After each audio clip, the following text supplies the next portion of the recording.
The angst of August continued on Wall Street. The Dow dropped nearly 173 points today. And have a look at this.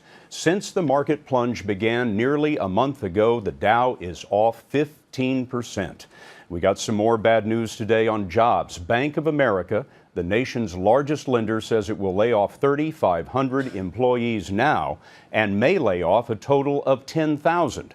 As always, Anthony Mason has been tracking all of this for us.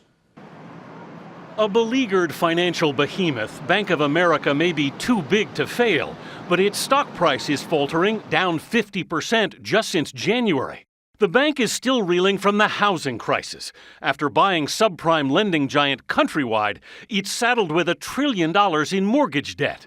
It's also been hit with billion-dollar lawsuits stemming from the mortgage meltdown.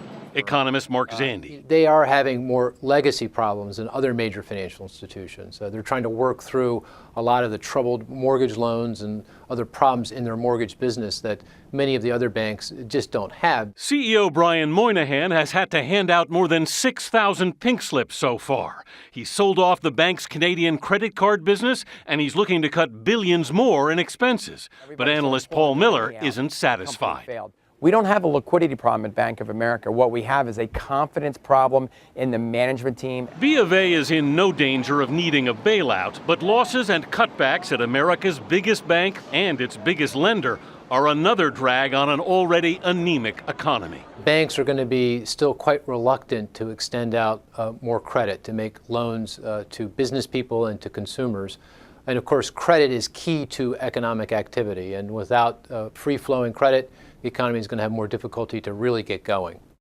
Already this year, the world's 50 largest banks have announced nearly 60,000 job cuts. And Scott, that's the fastest rate since 2008. Well, Anthony, does this mean that American banks are in financial trouble again? No, Scott, this is not a systemic problem. This is not 2008 all over again. One reason the banks are lending less is they've been forced to hold more capital, to have more cash in hand in case of a crisis. So we are not in anywhere near the kind of shape we were 3 years ago. The banks are actually healthier than 2008. Much healthier.